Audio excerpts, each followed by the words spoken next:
আপনি যে নামাজ পড়েন, এটা ঘুমাইতেছে নাকি? জায়গা দেন। আলোচনা তো বুঝতেন না আমরা, লাস্টে তো আবার সমালোচনা হবে, ওই যে বাইরে জায়গা দেন। এটা ঘুমের জায়গা নেই। আহাইরা আল্লাহর বান্দারা কি অবস্থা, ঘুমাইতে আছে সবাই। তো আমি কার কবরস্থানে নামাজ করি? এটাই কবরস্থান নেই, এটাই কবরস্থান। কবরস্থান যাই আসসালামু আলাইকুম ইয়া আহলাল কবুর কই জিয়ারত না করে মানুষ, ওয়াজ করে না এখানে যায়। তো আমরা ঘুম জানের আহারে মনে হয় কবরস্থান আস। খেয়াল করেন ইবাদত কাকে বলে, আমি সেটা। ওয়াইদ ক্বালা রাব্বুকা ইন্নী জাইলুন ফিল আরদি খলিফা।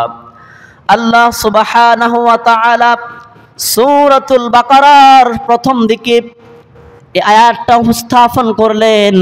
রব্বুল আলামিন কোন এক সময় ফেরেশতাদের মাজমার মধ্যে, ফেরেশতাদের কনফারেন্সে রব্বুল আলামিন এই আয়াতটা উপস্থাপন করলেন আর বললেন, ও আমার ফেরেশতারা, আমি দুনিয়ার মধ্যে একটা প্রতিনিধি খলিফা সৃষ্টি করতে চাই। খলিফা যাদের কাজ হবে আমার দেয়া কোরআনকে সংবিধান মেনে কোরআনের বিধিবিধানগুলোকে দুনিয়ার জমিনে বাস্তবায়ন করবে, অর্থাৎ খিলাফত বাস্তবায়ন করবে। তখন ফেরেশতারা কিন্তু সেখানে নেগেটিভ মন্তব্য করেছেন, তারা ইতিবাচক কথা বলেননি, তারা মানুষ সৃষ্টি করার বিরুদ্ধে অবস্থান নিয়েছিলেন। আল্লাহ পাক রব্বুল আলামিন সর্বশেষ তাদেরকে বললেন, ইন্নী আ'লামু মা লা তা'লামুন। ও আমার ফেরেশতারা শোনো, তোমরা হলে সৃষ্টি আর আমি হলাম স্রষ্টা। আমি যা জানি তোমরা তাহা জানো না, সুতরাং আমি মানুষ সৃষ্টি করব। আর মানুষ আল্লাহ তাআলা সৃষ্টি করেছেন খলিফা হিসাবে। এখন খলিফা কি জিনিস, খলিফা তো আমাদের বোঝার দরকার। অনেকেই মনে করেন খলিফা হলো যারা কাপড় চোপড় তৈরি করে। ছোটবেলায় আমরা টেইলারকে খলিফা বলতাম, খলিফা দর্জিকে খলিফা বলতাম, যিনি জামা কাপড় বানায়, কেচি দিয়ে কর্তন করে সেলাই করে যিনি জামা কাপড় তৈরি করে, আমরা ছোটবেলায় তাদেরকে খলিফা বলতাম। কিন্তু আসলে তারা খলিফা নয়। খলিফা হলো ওই ব্যক্তি যিনি আল্লাহর পক্ষ থেকে মনোনীত হয়ে আল্লাহ পাকের দিনকে এই জমিনে বাস্তবায়ন করার জন্য আন্দোলন করবে, চেষ্টা করবে, সংগ্রাম করবে। তারা হলো আল্লাহ পাকের কাছে খলিফা। সুবহানাল্লাহি বিহামদি। তাহলে মানুষ সৃষ্টি করা হলো কেন? খলিফা, খিলাফতের জন্য, ইবাদতের জন্য মানুষকে মৌলিকভাবে সৃষ্টি করা হয়নি। এবং মানুষের মৌলিক কাজ হচ্ছে খিলাফত। খিলাফতকে বাস্তবায়ন করার জন্য আল্লাহ পাক মানুষ সৃষ্টি করেছেন। কারণ ইবাদত তো ফেরেশতারাও করে। কি বলেন, ফেরেশতারা কি আমাদের সে ইবাদত বন্দেগি সালাত তাসবিহ তাহলিল আমাদের সে কম করে না বেশি করে? কি কম করে মনে হয়? এটার কোনো তুলনাই হয় না। আল্লাহ পাক এমন অসংখ্য ফেরেশতা তৈরি করেছেন যে ফেরেশতারা এক সেজদা করছে, এক সেজদা কিয়ামত পর্যন্ত থাকবে। বলুন সুবহানাল্লাহি। আল্লাহ পাকের সৃষ্টি জগতে এমন কিছু ফেরেশতা আছে যারা রুকু অবস্থা আছে। রুকু অবস্থায় কোন অবস্থা আছে? সৃষ্টির প্রথম দিন থেকে শুরু করে পৃথিবী ধ্বংস হওয়া পর্যন্ত তার কাজ একটাই, রুকু। ওর কোনো কি নাই, সুযোগ নাই। তাহলে বোঝা গেল ইবাদত বন্দেগি তাসবিহ তাহলিল তাহাজ্জুদ এই সমস্ত ইবাদতগুলা আমরা ফেরেশতাদের চেয়ে অনেক অনেক অনেক কম করি। ফেরেশতারা আমাদের চাইতে অনেক অনেক কি বেশি করেন। তারপরেও রাব্বুল আলামিন এই ফেরেশতাদেরকে অ্যাভয়েড করে তিনি আরেকটা জাতি কেন সৃষ্টি করলেন? মানুষ। আল্লাহ রাব্বুল আলামিন বললেন, ফেরেশতারা তোমরা কিন্তু কোনো গুনার কাজ করো না, শুধু নেকের কাজ কর, ভালো আমল করো। আমার কাছে এটা ভালো লাগে না, পছন্দ হয় না। আমি এমন একটা জাতি তৈরি করব, এমন একটা জাতি সৃষ্টি করব যারা গুনার কাজ করবে আবার আমার কাছে তওবা প্রার্থনা করবে। সুবহানাল্লাহ। কি বলল? যে আমি এমন এক দল তৈরি করব, এমন এক জনগোষ্ঠী তৈরি করব যারা গুনাহ করবে, গুনাহ করে আবার ক্ষমা চাইবে কার কাছে? আল্লাহর কাছে। কিন্তু ফেরেশতারা কোনো গুনার কাজ করেন না। আল্লাহ পাক বলে এটা আমার কাছে ভালো লাগে না। কারণ তোমরা শুধু ইবাদত বন্দেগী করো, কোনো গুনার কাজ তোমরা করো না। আমি এমন কিছু জাতি তৈরি করতেছে যারা অন্যায় করবে, অপরাধ করবে, আবার এসে আমার কাছে সারেন্ডার করবে, আত্মসমর্পণ করবে, ক্ষমা প্রার্থনা করবে, তখন আমি তাদের ক্ষমা করে দিব এবং ক্ষমার বিনিময়ে জান্নাত দান করব। বলুন সুবহানাল্লাহ বিহামদি। তাহলে কি বোঝা গেল? এই মর্মে আমি একটি হাদিস বলবো। রাসূল করিম সাল্লাল্লাহু আলাইহি ওয়াসাল্লাম এক হাদিসের মধ্যে বললেন, কুল্লু বানি আদম খাত্তাউন ওয়া খায়রুল খাত্তাইন আত-তাওয়াবুন। রাসূল পাক সাল্লাল্লাহু আলাইহি ওয়াসাল্লাম বললেন, পৃথিবীতে যত আদম সন্তান রয়েছে, আদমের ওয়ারিসজাত মানুষ রয়েছে, সমস্ত মানুষ, সমস্ত বনি আদম গুনাহগার, পাপাচার, অপরাধী। ওয়া খায়রুল খাত্তাইন আত-তাওয়াবুন, আর এই অপরাধকারীদের মাঝে, অন্যায়কারীদের মাঝে, গুনাহগারদের মাঝে আমার কাছে সবচাইতে উত্তম হলো যারা তওবা করে। বলুন সুবহানাল্লাহ। তাহলে গুনাহ করা এটা দোষের কিছু নয়, তবে সে যে গুনাহ করছে স্বীকার করতে হবে। আমি গুনাহগার, আমি পাপাচার, আমাকে আল্লাহর দরবারে ক্ষমা প্রার্থনা করতে হবে। আর মানুষ ওই ব্যক্তিকে বলা হয় যার মধ্যে নেকের দিকটাও থাকবে, গুনার দিকটাও কি থাকবে।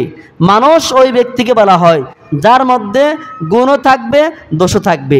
যার ভেতরে কোনো ধরনের দোষ নাই, কোনো গুনাহ নাই, সে মানুষই না, সে কি ফেরেশতা। সে কি বলেন?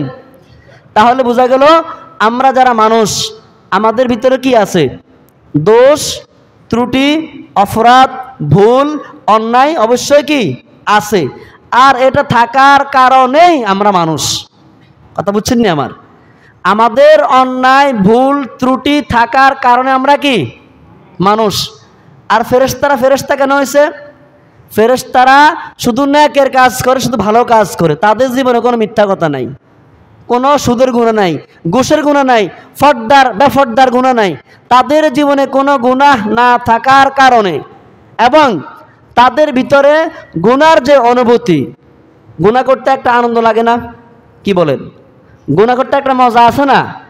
তাদের ভিতরে এই গুনার যে একটা আগ্রহ, একটা গুনাহ করতে মন চাওয়া, তাদের গুনাহ করতেও মন চায় না, গুনাহ করেও না, এজন্য তারা ফেরেশতা। এজন্য তারা কি?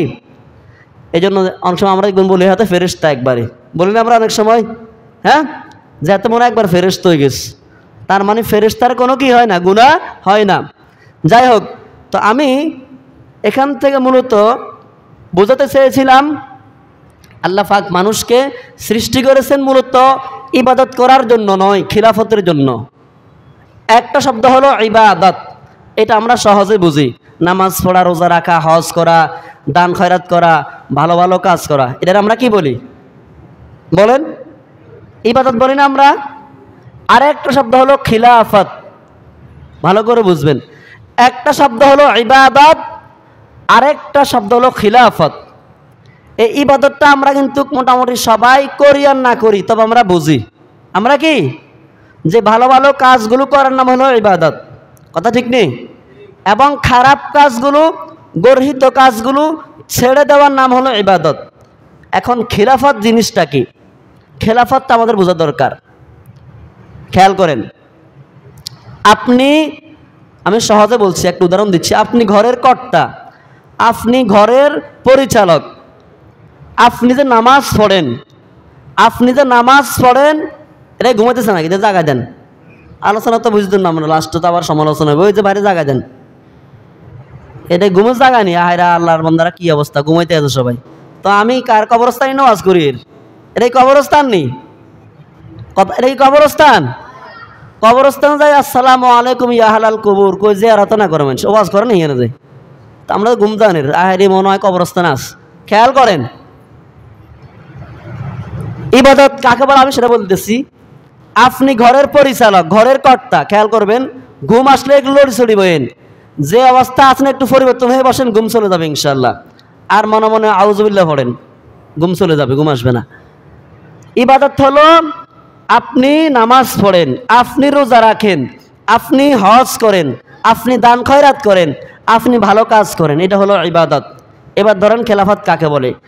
আপনি ঘরের মুরব্বী, ধরেন আপনি হচ্ছেন ঘরের বাবা, সন্তানদের কি কথা বলেন না, সন্তানদের কি? স্ত্রীর জন্য স্বামী, কথা ঠিক নেই? তো আপনি ঘরের কর্তা, আপনি যেমনে যেমনে কন, আপনি যেভাবে দিক নির্দেশনা প্রদান করেন সেভাবে সংসার পরিচালিত হয়। আপনি কর্তা হয়ে আপনি কমান্ড করবেন, নির্দেশ করবেন নামাজ পড়ো, তারা নামাজ পড়তে হবে। আপনি দায়িত্ব নিয়ে তাদেরকে নামাজ পড়াইতে হবে।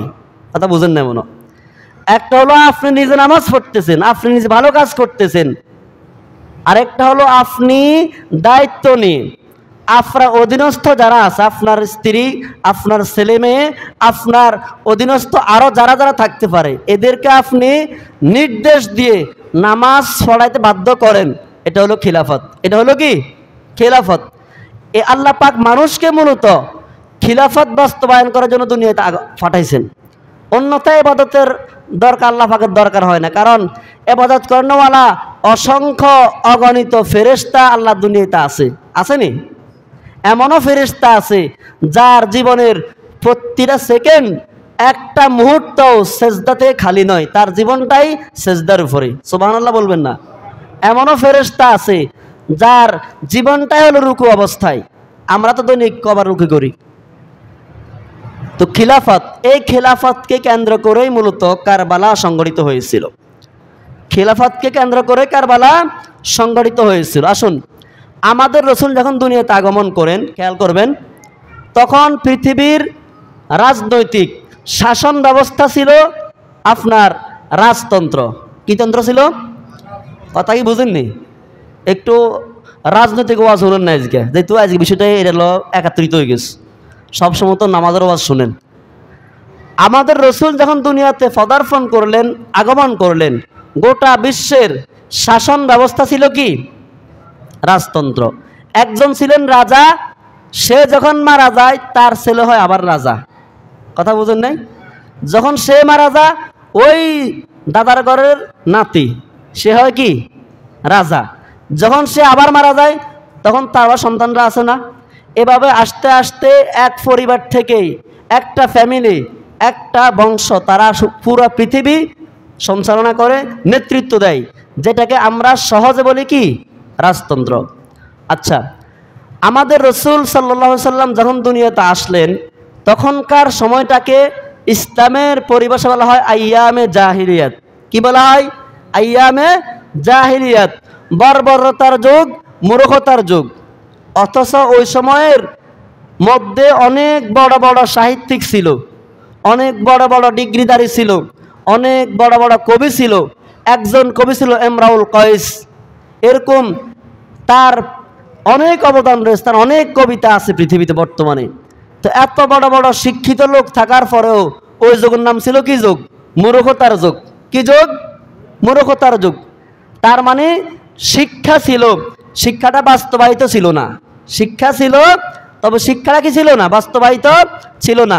খেয়াল করেন, বর্বরতা এমন পর্যায়ে পৌঁছে গেছে, যদি কোনো বাবার সন্তান হয়, সন্তানটা যদি মেয়ে সন্তান হয়, ওই বাবা মেয়েটাকে জীবন্ত দাফন করে। বলেন নাউজুবিল্লাহ। আমার রসুল সেই অন্ধকার যুগে আগমন করলেন, আলো নিয়ে আগমন করলেন, নূর নিয়ে আগমন করলেন। এই জন্য আমরা বলি নূর নবী। আবার আমাদের দেশে অনেক বেদাতিরা দলিল দেয় আমার নবী নূরের তৈরি আসেনি। নবী নূরের তৈরি, মাটির তৈরি নিয়ে মারামারি আছে দেশে। কিন্তু নূর মানে কি? এই বাতি দিলে আলো জ্বলে না? জ্বলেনি? আলো আয়েনি? এই আলোকে ইংলিশ ভাষা বলা হয় লাইট। কি বলা হয় বলেন? এই লাইটকে বাংলাতে বলা হয় আলো। সেমলি আরবিতে বলা হয় নূর। কি বলা হয়? এখন কি নূর আছে? নাই। তো আমার রাসূল হচ্ছে অন্ধকার জগতের জন্য একটা লাইট, একটা আলো। এই হাদিসটাকে নিয়ে, এই আয়াতটাকে নিয়ে আমাদের দেশের গরম সুন্নিরা দলিল দেয় যে আমার রাসূল নূরের তৈরি। আর যারা নূরের তৈরি মানে তারা কাফের, তারা ওয়াহাবি, তারা নজদির বংশধর। এরম গালিগালাজ আছে না নাই? কথা বলেন। কিন্তু নূর মানে কি তারা এখনো বুঝে না। নূর মানে হচ্ছে আলো। আমার রসুল অন্ধকার জগতে আগমন করলেন। রসুল যখন অন্ধকার জগতে আগমন করলেন, রসুল ছিলেন একটা আলো, একটা লাইট ছিলেন। তিনি যখন আগমন করলেন আস্তে আস্তে করে ক্রমান্বয়ে দুনিয়া থেকে শিরিকের মতো অন্ধকারটা, কুফুরের মতো অন্ধকারটা, বিদাতের মতো রসুমাতের মতো অন্ধকারগুলো আস্তে আস্তে করে রসুলের আলো পেয়ে সেই অন্ধকারগুলো দূরীভূত হয়ে গেল। সুবহানাল্লাহ। আর আমার রসুল কোরআন দিয়ে আল্লাহ পাকের নির্দেশিত পথে চলার কারণে রাসূলুল্লাহ সাল্লাল্লাহু আলাইহি ওয়াসাল্লাম ওই অন্ধকার জগৎটাকে নূরানি বানাইলেন, আলোকিত করলেন, সোনালী ইতিহাস তৈরি করলেন। এমন একটা পর্যায় হয়েছে যে সময়ের মধ্যে মানুষ মানুষকে দেখলে হত্যা করত। কিছু সময় ব্যবধানে, রাসূলুল্লাহর আগমনের ব্যবধানে এমন একটা সময় সৃষ্টি হয়েছে, এমন একটা যোগ আসছে, বকরি আর ছাগল, বকরি আর ভাগ, ছাগল আর ভাগ একই পাত্রের মধ্যে পানি খাইতো, কিন্তু ভাগ কোনোদিন বকরিকে আক্রমণ করে না। সুবহানাল্লাহি বিহামদি। খেয়াল করছেন, যে যুগে রাসূলুল্লাহ আসার আগে মানুষের কাছে নিরাপদ ছিল না, কিন্তু রসুলের আগমনের পরে ছাগল পর্যন্ত বাঘের কাছে কি হয়ে গেছে? নিরাপদ হয়ে গেছে। এটা হলো আলো, এটা হলো নূর। তো বলতেছিলাম, আমার রসুল যখন দুনিয়া আগমন করলেন, সারা পৃথিবীর শাসন ব্যবস্থা ছিল রাজতন্ত্র। আমার রসুল সর্বপ্রথম মক্কা থেকে যখন মদিনায় হিজরত করলেন, সর্বপ্রথম তিনি সংবিধান তৈরি করলেন, লিখিত সংবিধান। এই সর্বপ্রথম দুনিয়ার মধ্যে যিনি সংবিধান লিখেছেন, সংবিধান তৈরি করেছেন, আইন প্রণয়ন করেছেন, তিনি হচ্ছেন মুহাম্মদ সাল্লাল্লাহু আলাইহি ওয়াসাল্লাম। আজকে তো আমরা আধুনিক রাষ্ট্র, ডিজিটাল রাষ্ট্রের স্লোগান দেয়, কিন্তু এই আধুনিক রাষ্ট্রকে যিনি রূপ দিয়েছেন, যিনি গঠনতন্ত্র তৈরি করেছেন, তিনি হচ্ছেন আমাদের রসুল মুহাম্মদ সাল্লাল্লাহু আলাইহি ওয়াসাল্লাম। বলুন সুবহানাল্লাহ। আমার রসুল যেই আইন তৈরি করলেন, যেই সংবিধান তৈরি করলেন, ইসলামী শরিয়াত, সেটাকে বলা হয় ইসলামী শরিয়াত। ওই ইসলামী শরিয়াত মোতাবেক তিনি রাষ্ট্র পরিচালনা করলেন। পরিচালনা করতে করতে আমার রসুল 11 হিজরিতে দুনিয়ার থেকে বিদায় গ্রহণ করলেন। কত হিজরিতে? 11 হিজরিতে। 11 হিজরিতে যখন তিনি দুনিয়া থেকে চলে গেলেন, তিনি যাওয়ার সময় কিন্তু তার ছেলে অথবা তার জামাই কাউকে তিনি নেতা বানিয়ে যাননি, রাষ্ট্রনায়ক বানিয়ে যাননি, বরং তিনি আমভাবে, ব্যাপকভাবে জনগণের কাছে হস্তান্তর করলেন। আর বললেন, আমার পরে সবাই সম্মতিক্রমে সিদ্ধান্ত নিয়ে যাকে নির্বাচিত করবে তিনি হবেন মদিনা এবং মদিনার আশেপাশে যতগুলো জায়গা রয়েছে, যতগুলো জনপদ রয়েছে, ওই জনপদগুলোর শাসক হবেন তিনি। যখন হযরত রাসূল করিম সাল্লাল্লাহু আলাইহি ওয়াসাল্লাম দুনিয়াতে বিদায় গ্রহণ করলেন, এখন রাসূলকে দাফন করা হয়নি। দাফন করার আগ মুহূর্তে সাহাবায়ে কেরাম বললেন, রাসূলুল্লাহ দুনিয়াতে খেলাফতকে প্রতিষ্ঠা করার জন্য আগমন করেছেন, অতএব রাসূলকে দাফন করার আগেই খলিফা নির্ধারণ করা জরুরি। সুবহানাল্লাহ। রাসূল দুনিয়াতে আগমন করছে কি জন্য? খেলাফত প্রতিষ্ঠার জন্য। সাহাবায়ে কেরাম বলেন, অতএব রসুলের দেহকে দাফন করার পূর্বেই খলিফা বানাইতে হবে। সকলের সম্মতিক্রমে মতামত দিয়ে পরামর্শ করে উপস্থিত সবাইকে রেখে হযরত সিদ্দিক আকবর আবু বকর সিদ্দিক রাদিয়াল্লাহু তাআলা আনহুকে মনোনয়ন দিয়ে আপনার সিলেকশন করেছেন। আজ থেকে তিনি মুসলিম জাহানের আমির, খলিফা। সুবহানাল্লাহ বলেন।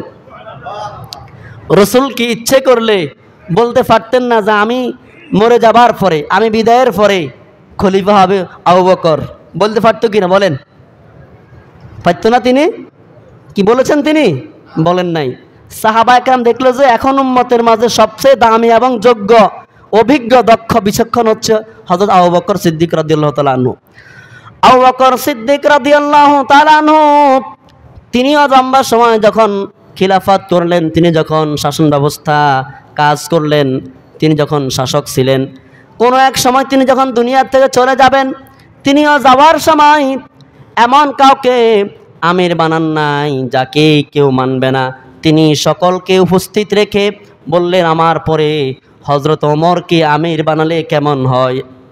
সমস্ত সাহাবায়ে কেরাম একমত পোষণ করলেন আর বললেন, হুজুর আপনার পরে হযরত ওমরই কেবলমাত্র খলিফা হওয়ার যোগ্য। সুবহানাল্লাহ।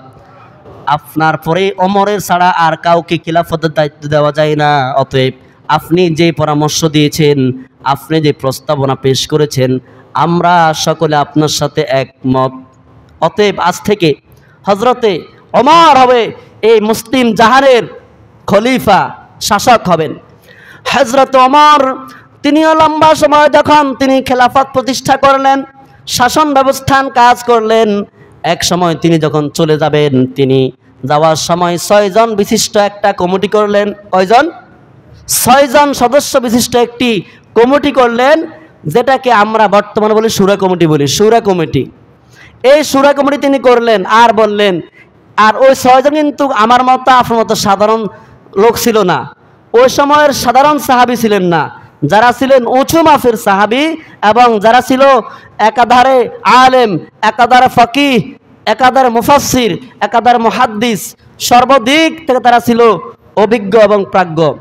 এরকম 6 জন ব্যক্তিকে তিনি একটি শুরা কমিটি করলেন আর বললেন, হযরতে ওমরের পরে, আমি ওমর দুনিয়া থেকে চলে যাওয়ার পরে এই 6 জন একত্রিত হয়ে যাকে সিদ্ধান্ত দিবেন তিনি হবেন ওই সময়ের খলিফা। যাই হোক, আজকে আমি বলছিলাম সময় যেহেতু কম, পুরোটা আলোচনা করা যাবে না, তো এখানে 3টা পয়েন্ট আমি টানছি। একটা হলো আপনার খিলাফত যে সিস্টেমটা বা প্রতিনিধি নির্বাচিত করার যে পদ্ধতি, ওটা 3টা সিস্টেম ছিল। একটা হলো আল্লাহর রাসূল দুনিয়াতে চলে গেছেন, যাওয়ার সময় কোনো ব্যক্তিকে নির্ধারিত করে দেননি যে আমার পর অমুক সাহাবী খলিফা হবে, বরং তিনি আমভাবে বলে দিয়েছেন যে আমার পরে সমস্ত উম্মত একত্রিত হয়ে যাকে সাপোর্ট দিবে তিনি খলিফা হবেন। এই হলো একটা পদ্ধতি। 2 নম্বর পদ্ধতি হলো হযরত আবু বকর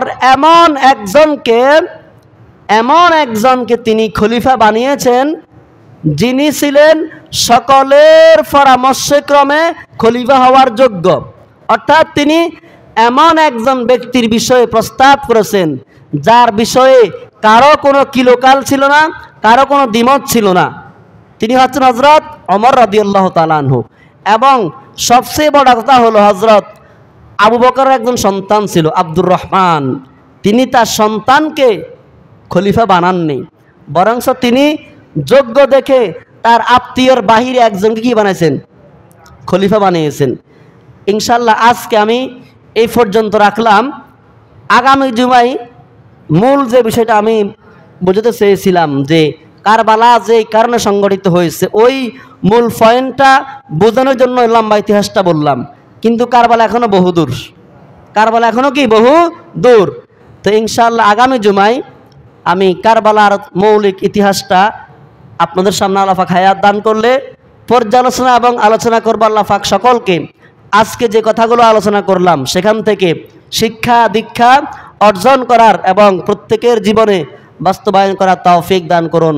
ওয়া আখিরু দাওয়ানা আনিল হামদু লিল্লাহি রাব্বিল আলামিন।